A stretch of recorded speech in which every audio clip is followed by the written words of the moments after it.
வணக்கம். விஜய் எப்படியாவது பிரதமர் ஆக்கிடணும் அப்படின்னு சொல்லிட்டு விஜய் டீம் எல்லாமே செயல்பட ஆரம்பிச்சிச்சு. அது அந்த ரூட் ஜெகதீஷ் பழனிசாமி இருக்கார்ல, அவர் முழு மூச்சா இறங்கி இந்தியா ஃபுல்லா அங்கே இருக்கிற இன்ஃப்ளூயன்சர் எல்லாம் பயன்படுத்தி விஜய் வந்து ரொம்ப ஒரு பெரிய அளவில் கொண்டு போகிறாங்க. தமிழ்நாட்டில் அது போல் ஒரு முதலமைச்சர் இது வரைக்கும் யாருமே ஆண்டதே கிடையாது. முதலமைச்சர் இது போல் ஒரு முதலமைச்சர் ஒவ்வொரு மாநிலத்துக்கும் தேவை. இதே மாநிலத்து முதலமைச்சராக இருக்கும்போதே இவ்வளோ விஷயங்களை பண்ணுற முதலமைச்சர் விஜய் தளபதி இவர் வந்து இந்தியாவோட பிரதமரானால் இந்தியாவுக்கு எவ்வளவு நல்லது தெரியுமா அப்படின்னு சொல்லி இன்ஃப்ளூயன்ஸுகளை பயன்படுத்தி நிறைய விஷயங்களை நிறைய வீடியோக்களை போடுறாங்க. இது ராகுல் காந்திக்கே மிகப்பெரிய ஒரு பிரச்சனையாக போகுது. ராகுல் காந்தி தான் அடுத்த பிரதமர் அப்படின்னு சொல்கிறாங்க. காங்கிரஸை பொறுத்த வரைக்கும் ராகுல் காந்தி தான் பிரதமர். பாஜகவை பொறுத்த வரைக்கும் வேறு யாரோ, இந்த தடவை பிரதமராக மோடி இருந்தாலும் அடுத்த தடவை வேறு யாரோ வருவாங்க. ஆனால் வந்து பார்த்தீங்கன்னா பாஜகவும் சரி காங்கிரஸும் சரி விஜய் அவ்வளோ சுலபத்தில் விட்டுருவாங்களா, பிரதமர் ஆக்கிறதுக்கு விட்டுருவாங்களா? அப்படி பேசுகிற இந்த விஷயங்கள் ரூட் மாபியாக்களை வச்சு இன்ஃப்ளூயன்ஸில் வச்சு இவங்க சொல்கிற ஒவ்வொரு விஷயங்களும் தப்பான விஷயங்கள் தான். தமிழ்நாட்டில் இருக்கிற நமக்கே தெரியாத பல விஷயங்களை வந்து இந்தியில் இருக்கிற இன்ஃப்ளூயன்சர் பேசுகிறாங்க. கோயிலில் இருக்கிற பணத்தை, உண்டியல் பணத்தை எல்லாத்தையுமே எடுத்து ஆஸ்பத்திரி பள்ளி கல்விக்கூடத்துக்கு உதவி செய்கிறாரு. எல்லாத்துக்கும் அது பணத்தையும் எடுத்து செய்கிறாரு. கோயில்களில் உண்டியல் இருக்கக்கூடாதுன்னு நினைக்கிறாரு. கோயில் பணத்தெல்லாம் எடுத்து செலவு பண்ணுறாரு. ஆஸ்பத்திரிக்கும் பள்ளிக்கூடத்துக்கும் செலவு பண்ணுறாரு அப்படிங்கிற மாதிரி ஒரு விஷயத்த பேசுகிறாங்க.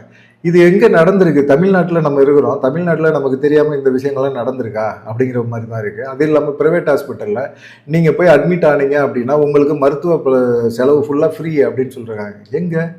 கவர்மெண்ட் ஆஸ்பத்திரியில் போய் அட்மிஷன் போட்டால் கூட நம்ம வீல் சேரில் தள்ளிட்டு போகிறாங்களோ இல்லை ஸ்ட்ரக்சரில் வச்சு தள்ளிட்டு போகிறவங்களுக்கோ நம்ம காசு கொடுத்தா தான் நம்மளை கொண்டு போய் படுக்க போடுவாங்க. பெட்டுக்கு நமக்கு காசு தரணும். அது இல்லாமல் கீழே இல்லைன்னா கீழே வெறுந்தரையில் பாயை வச்சு போட்டு படுக்க போடுவாங்க. சில சமயத்தில் பாயும் இருக்காது.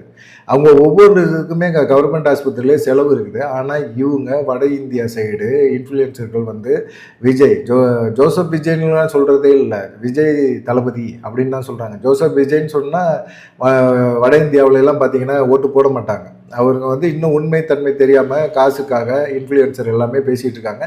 அதுவும் குறிப்பாக பார்த்தீங்கன்னா இந்து மதத்தில் சாமியார் மூலம் இருக்கிறவங்கள வச்சு இன்ஃப்ளூயன்சர்களை வச்சு அவங்கள வந்து வச்சு ட்ரெண்ட் பண்ணுறாங்க அப்படிங்கிற ஒரு விஷயந்தான் பார்க்கப்படுது. எந்த ப்ரைவேட் ஹாஸ்பிட்டலில் உங்களுக்கு வந்து மருத்துவ செலவு இல்லைன்னு சொல்லியிருக்கிறாங்க. நிறைய விஷயங்கள் வந்து பொய்யா தான் பேசுகிறாங்க, பொய்யா தான் பண்ணுறாங்க. அது இல்லாமல் பார்த்தீங்கன்னா பெண்கள் மேலே கை வச்சா உடனே சுட்டு கொல்ல சொல்லிட்டாரு. அதுபோல் நிறைய பேர்த்த சுட்டு கொன்னுட்டாங்க அப்படின்னு சொல்கிறாங்க. பெண்கள் மேலே, குழந்தைகள் மேலே கை வச்சா அவங்க உயிரோடு இருக்கக்கூடாதுன்னு விஜய் தளபதி சொல்லியிருக்கிறாரு அப்படின்னு சொல்லி இன்ஃப்ளூயன்சர்லாம் பேசுகிறாங்க. என்னடா இது அப்படின்னு பார்த்தா, அது இல்லாமல் பிரபல பத்திரிகை ஆங்கில நாளிதழ் கூட விஜய் வந்து பயங்கரமாக புகழ்ந்து பேசுகிறாங்க. இந்த உண்மைத்தன்மை தெரியுமா தெரியாதா? இது உண்மையாக இருக்குதா அப்படிங்கிற ஒரு விஷயமே இருக்குது. இது ராகுல் காந்திக்கு மிகப்பெரிய ஒரு இடைஞ்சலை கொடுக்குது. ஏன்னா ராகுல் காந்தி பிரதமராக வரணும், பிரதமர் வேட்பாளர் அப்படின்னு நினைக்கிறாரு. அவர் திமுக கூட்டணிலேருந்து இப்போ தாவேகா கூட்டணிக்கு வந்துட்டாரு. 2 அமைச்சர் பதவி வாங்கிட்டாங்க. இந்த மாதிரி சூழ்நிலையில் திடீர்னு விஜய் காங்கிரஸ் வந்து விஜயை பயன்படுத்தி நம்ம முதலமைச்சர் பிரதமர் ஆகிடலாம் அப்படின்னு அவங்க நினைச்சா, இவர் வந்து என்ன செய்யறாரு, காங்கிரஸை பயன்படுத்தி இவர் பிரதமர் ஆகிறதுக்கான முயற்சி எடுக்கிறாரு அப்படின்னு சொல்லி இவங்க எல்லாருமே சொல்ல ஆரம்பிச்சிட்டு இருக்காங்க. இதுதான் பார்த்தீங்கன்னா பயங்கரமா இருக்கு. ஒவ்வொரு வீடியோக்களும் இந்த மாதிரி சமூக வலைதளங்கள்ல பேசப்படுற வட இந்தியாக்கள்ல முழுக்க விஜய் தளபதி அப்படிங்கிற ஒரு பேர்ல பேசப்படுற இந்த வீடியோக்கள் இருக்குல்ல, தமிழ்நாட்டு முதலமைச்சர் போல இந்தியாவில் எந்த முதலமைச்சர் இல்லை அப்படின்னு சொல்லக்கூடிய இந்த வீடியோக்கள் இருக்குல்ல, இந்த வீடியோக்கள் இப்போதான் தமிழ்நாட்டு பக்கத்து பேசப்படுது. ஏன்னா அவ்வளவு மோசமாக அவ்வளவு ட்ரெண்டாக இவங்க பண்ணி வச்சுருக்காங்க. ஒவ்வொரு வீடியோவும் 10 மில்லியன் 20 மில்லியன் அப்படின்னு போயிட்டே இருக்குது.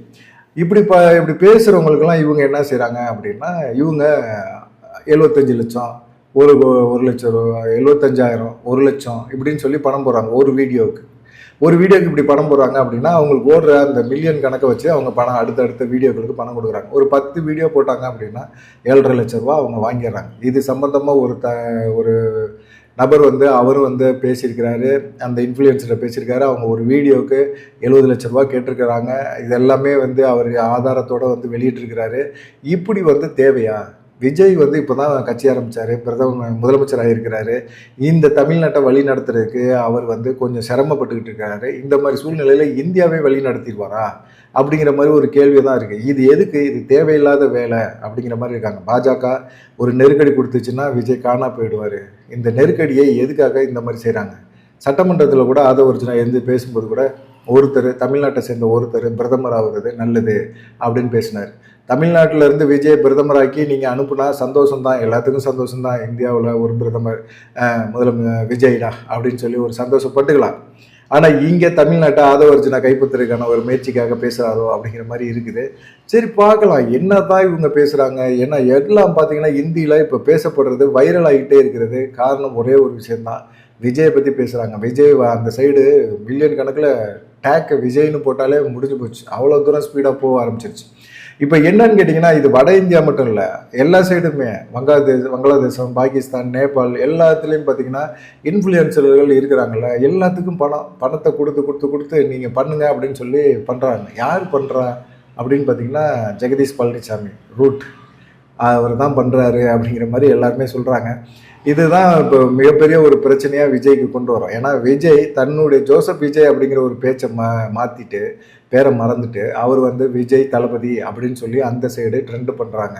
அந்த மாதிரி ட்ரெண்டு பண்ணி இந்த மாதிரி விஷயங்கள் சொல்கிற விஷயங்கள் எதுவுமே உண்மை கிடையாது. தமிழ்நாட்டில் இருக்கிற மக்களுக்கு எல்லாத்துக்குமே தெரியும்.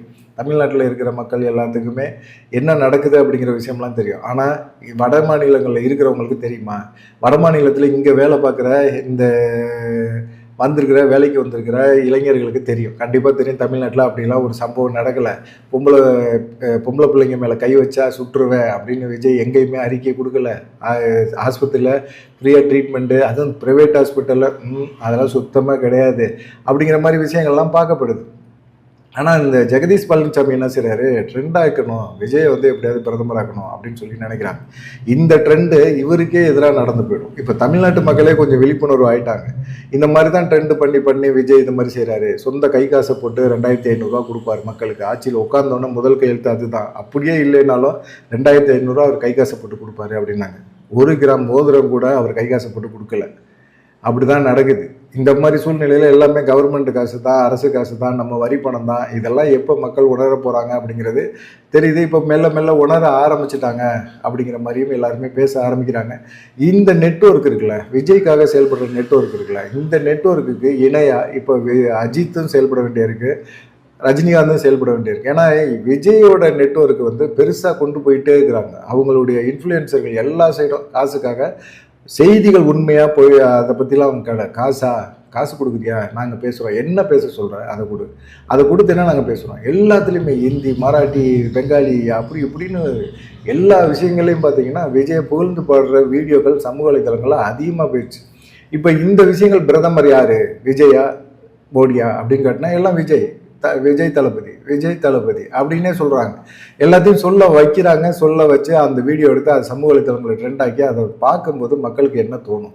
இப்போ யாருமே செய்தித்தாள் படிக்கிறது இல்லை, நியூஸ் பேப்பர் பார்க்குறது இல்லை, கையில் செல்ஃபோன் இருக்குது. செல்ஃபோனை வச்சு அப்படியே அவங்க திருப்பிட்டு இருக்கும்போது விஜய் தளபதினு ஒருத்தர் தமிழ்நாட்டில் முதலமைச்சரா, அவர் இவ்வளவு நல்லது பண்ணுறாரா, அவர் இவ்வளவு செய்கிறாரா, பெண்களுக்கு இவ்வளோ உதவி செய்கிறாரா அப்படிங்கிற மாதிரி ஒரு எண்ணத்தை உருவாக்குறாங்க.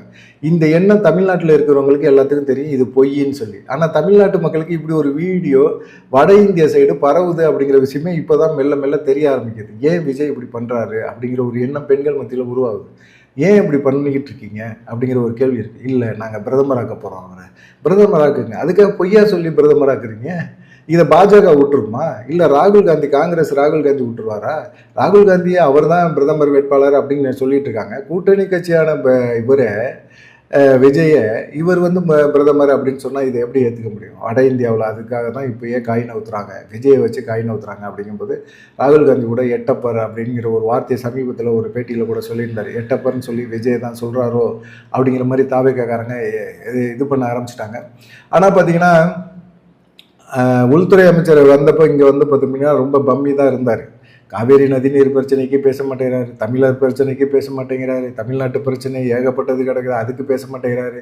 ஊபியில் இப்போ பார்த்தீங்கன்னா எம்டிசி கண்ட்ராக்டர் வேலைக்கு அங்கே இருக்கிற ஒரு நிறுவனத்துக்கு டெண்டர் விட்டுருக்கிறாரு. எதுக்காகனா அவர் பிரதமர் ஆகிறதுக்கு தமிழ்நாட்டுக்காரன் வேலை செய்ய முடியாமல் ஊபிக்காரனை கொண்டாந்து வேலைக்கு வைக்க போகிறாரு அப்படிங்கிற ஒரு சூழ்நிலை மாறி போச்சு. இப்படி காலகட்டங்கள்லாம் ஓடிக்கிட்டு இருக்குது. என்ன பண்ணுறதுன்னு தெரியல. தமிழ்நாட்டில் மாடை தேடி போன கர்நாடக வனத்துறைக்குள்ளே போனவங்களை சுட்டு கொண்டுட்டாங்க, தமிழரை சுட்டு கொண்டுட்டாங்க. அதுக்கு எந்த விதமான ஒரு அறிக்கையும் காணா, ரியாக்ட் பண்ணலை. இப்படி இருக்கிற ஒரு தமிழ்நாட்டில் இவ்வளவு சிறப்பாக செயல்படுறாரா, இவ்வளவு தூரம் செயல்படுறாரா அப்படிங்கிற மாதிரி ஒரு விஷயத்த வட இந்தியா ஃபுல்லாக பரப்பிட்டு இருக்காங்க அப்படிங்கிற ஒரு விஷயம் தான். இது ரூட் பழனிசாமி செய்கிறாரு அப்படின்னு சொல்கிறாங்க. ரூட் பழனிசாமி அப்படின்னா சினிமா உலகமே வந்து அவரை பயப்படும். எந்த நடிகையும் சரி, நடிகரும் சரி அவர்கிட்ட வந்து எதிர்க்கவே மாட்டாங்க. அவர்கிட்ட அனுசரித்து தான் போயிடுவாங்க. ஏன்னா அவர் வந்து இந்த மாதிரி சமூக வலைத்தளங்களை வச்சு பொய்யான செய்திகளை பரப்பி நம்மளை வந்து கேவலப்படுத்திடுவார் அப்படிங்கிற மாதிரி ஒரு எண்ணம் இருக்குது. பார்க்கலாம் என்ன செய்ய போகிறார். உண்மையிலேயே ஒரு 2029 நாடாளுமன்ற தேர்தல் சமயத்தில் விஜய் பிரதமர் ஆகிடுவாரா? உங்களுக்கு என்ன தோணுது? பிரதமர் ஆகிடுவாரா? இல்லை இந்த விஷயங்கள் தோல் உரிக்கப்படுமா? பொய்யான ஒரு சமூக இன்ஃப்ளூயன்சர்களை பயன்படுத்தி இவங்க போடுற வீடியோக்களை வச்சு மக்கள் வந்து தோல் உரிச்சிருவாங்களா? பாஜக, காங்கிரஸ் எல்லாமே தோல் உரிச்சு விஜயோட உண்மையான முகத்தை காட்டிடுவாங்களா அப்படிங்கிற ஒரு விஷயமும் பார்க்கப்படுது. நீங்கள் என்ன நினைக்கிறீங்க அப்படிங்கிற ஒரு விஷயத்தை மறக்காமல் கமெண்ட் பண்ணுங்கள். நன்றி, வணக்கம்.